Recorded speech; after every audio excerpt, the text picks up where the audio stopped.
Juste une petite anecdote. Il y a 2 voitures police et services techniques qui sont chez un concessionnaire à Naïf.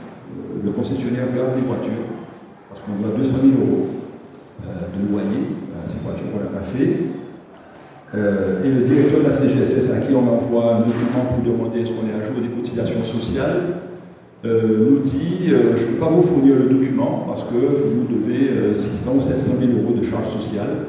Et comme toute entreprise, si vous n'êtes pas à jour de vos charges sociales, vous ne pouvez pas avoir le document qui vous permet d'avoir les fonds européens. Je me suis dit cette semaine-là, qu'un vite fait là. Allez, mes bouts de bâton, quelle galère dans laquelle je suis. Bon, petit à petit, on a payé une partie, je dirais, de notre retard et on a pu petit à petit s'en sortir. Élément important, ça sera dit là tout à l'heure, mais je le dis en introduction parce que c'est souvent l'introduction dont on se souvient. Ça sera bien précisé dans un diaporama. La CRC nous a bien, à notre arrivée, dit si vous ne faites rien, là en 2023, vous serez à 7 millions de déficit. Si vous suivez nos recommandations, si vous faites attention et vous travaillez main dans la main, la ville de Basse-Terre sera en équilibre en 2025. Et là, le résultat, vous le verrez, on le prononce aujourd'hui, fin 2023, nous sommes à l'équilibre, voire excédentaire, dans le cadre du budget de fonctionnement. C'est-à-dire qu'on est vraiment, on a 2 ans, plus de 2 ans d'avance par rapport à ce qui a été prévu en accord avec la CRC. Et là, je remercie toute l'équipe qui a permis de travailler là-dessus. Très important aussi, lorsque nous sommes arrivés à la manœuvre en 2020, la CRC a fait son rapport et a proposé au préfet, la CRC en 2020 avait proposé au préfet, pour qu'on puisse s'en sortir, pas d'autre solution, d'augmenter les impôts, notamment la taxe foncière. Et vous, Basse-Terriens, vous savez ce que vous payez en taxe foncière. Nous sommes parmi les 3 ou 4 villes qui payent le plus de taxes foncières en Guadeloupe. Et donc j'ai négocié avec le préfet, je lui ai dit, monsieur le préfet, donnez-nous un petit délai, on fera l'effort qu'il faut. On veut rendre ces villes attractives. Si on augmente encore, je dirais, les impôts, notamment la taxe foncière, c'est encore, je dirais, un risque d'avoir une désaffection. Très important, et un diaporama le montrera. Les efforts que nous avons faits pour redresser la ville de Basse-Terre, je le dis solennellement, ces efforts ne se sont pas faits sur le dos du personnel. Par rapport à ce que la CRC avait prévu, nous avons entre guillemets dérapé 2 millions d'euros. Pourquoi? Parce qu'il y a eu l'indice des fonctionnaires qui a été proposé par le gouvernement, et il fallait l'appliquer, 600 000 €, mais également, vous le verrez, ce personnel, pour nous, c'est un atout pour faire la vie de Basse-Terre. Le maire peut avoir de très beaux projets, son équipe, les élus peuvent être très motivés. Si derrière on n'a pas cet atout extraordinaire qui est le personnel de la ville de Basse-Terre, ben, on n'avance pas parce que le dossier est surtout travaillé en amont par ce personnel. Et en fait, je vais juste dire qu'il faut à un moment arrêter la démagogie, je le dis solennellement, qu'on ne vienne pas me dire, comme je l'entends souvent sur les ondes, que c'est grâce à la subvention Quorum qu'on s'en est sorti. La subvention Quorum sur 3 ans, ça a été 2 100 000 € pour l'instant d'encaissés. À comparer avec les 12 millions ou 11 millions qu'à l'époque, cette municipalité a eu dans le cadre du plan Cocarde. Et lorsqu'à la fin de l'année, nous avons atteint nos objectifs, le secrétaire général m'appelle et me dit « Envoyez-moi une liste de dettes à rembourser et on vous reverse la subvention. » Nous lui envoyons les factures de l'année, il me dit « Non, ce ne sont pas les factures que je vous demande, vous les payez dans le temps. Je vous demande les dettes 2018, 2019, 2020, 2017. » La subvention Quorum, je termine avant de présenter mon diaporama, a essentiellement 2 100 000 € sur 3 ans servi à payer les dettes que nous avons récupérées à notre arrivée ici à la tête de la ville de Basse-Terre.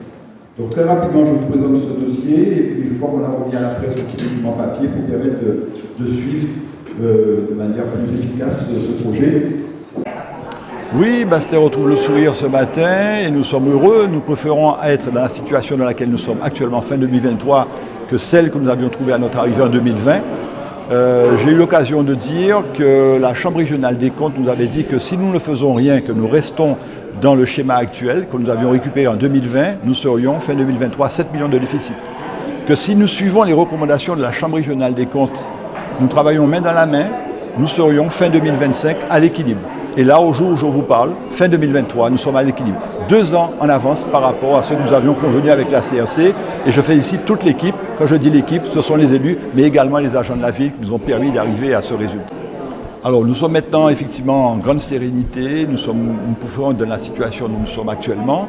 La confiance des partenaires, c'est important. Les entreprises locales qui se retrouvaient avec parfois 1 an de retard pour le paiement, actuellement nous payons dans les temps, c'est important pour l'économie locale. Retrouver la confiance des partenaires est important pour la ville de Basse-Terre, pour l'économie locale, je crois que c'est quelque chose de très important.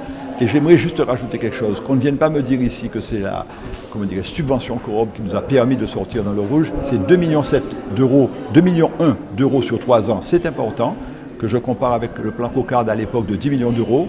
Et je le rappelle, je le dis ici solennellement, cette enveloppe que nous avons reçue de 2,1 millions d'euros, subvention Coop, a exclusivement servi à rembourser les dettes que nous avions récupérées à notre arrivée, qui, je rappelle, était de 10 millions d'euros. C'est vrai qu'il fallait serrer la ceinture, il fallait faire des efforts, nous l'avons fait.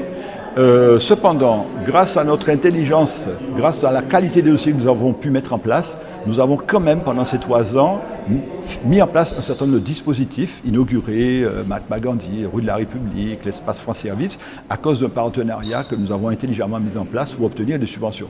Donc nous n'avons pas passé 3 ans à juste assainir la situation, nous avons quand même avancé et maintenant ça va encore aller mieux. Très important, le personnel n'a pas été sacrifié, puisqu'il y a eu plus de 1 million d'euros de dépenses, j'ai envie de dire, pour le personnel qui le mérite, parce que cet effort, faire la ville avancer, c'est certes le travail des élus, mais c'est beaucoup aussi le rôle. Ces difficultés. Alors parmi les épines que nous avions à notre arrivée dans cette ville, il y avait 3 épines. La dette, je l'ai dit, 10 millions d'euros pour les partenaires, et ils sont contents d'être actuellement, je dirais, payés dans les temps. C'est important pour l'économie locale. Le déficit de fonctionnement, plus de 4 millions d'euros. Et la 3e grosse épine, j'ai envie de dire, c'est ce parking qui nous coûte à peu près 800 000 euros en termes de déficit par an, et on est parti jusqu'à 2032. Ce parking, il n'est occupé qu'à 1/3. Demain, nous consacrerons la moitié de ce parking pour faire du parking, puisqu'il est occupé à 1/3, et l'autre moitié pour du développement économique, un petit restaurant, un piano-bar à l'étage, pour être encore plus attractif. Ça sera de l'emploi, ça sera une amélioration de la situation financière, et ça sera effectivement plus d'attractivité pour Basse-Terre. Mais la situation actuelle fait qu'effectivement, en budget de fonctionnement, nous sommes excédentaires de plus de 1 million d'euros, alors que, je l'ai dit, si nous n'avions pas, je dirais, mis les mesures en place, la CRC nous disait, si vous ne faites rien, vous serez à 7 millions. Si vous suivez notre partenariat, vous serez à l'équilibre en 2025, j'ai eu l'occasion de le dire. Et surtout, là, on est très satisfait. Lorsque la CRC en 2020 nous dit la seule solution, c'est d'augmenter les impôts, je remercie le préfet à l'époque qui m'a dit, je vous laisse une chance. On va voir, on n'augmente pas les impôts parce que la taxe foncière est déjà très élevée à Basse-Terre. Nous sommes arrivés à ce résultat et c'est la fierté de l'équipe actuelle, sans augmenter les taxes, notamment la taxe foncière à Basse-Terre.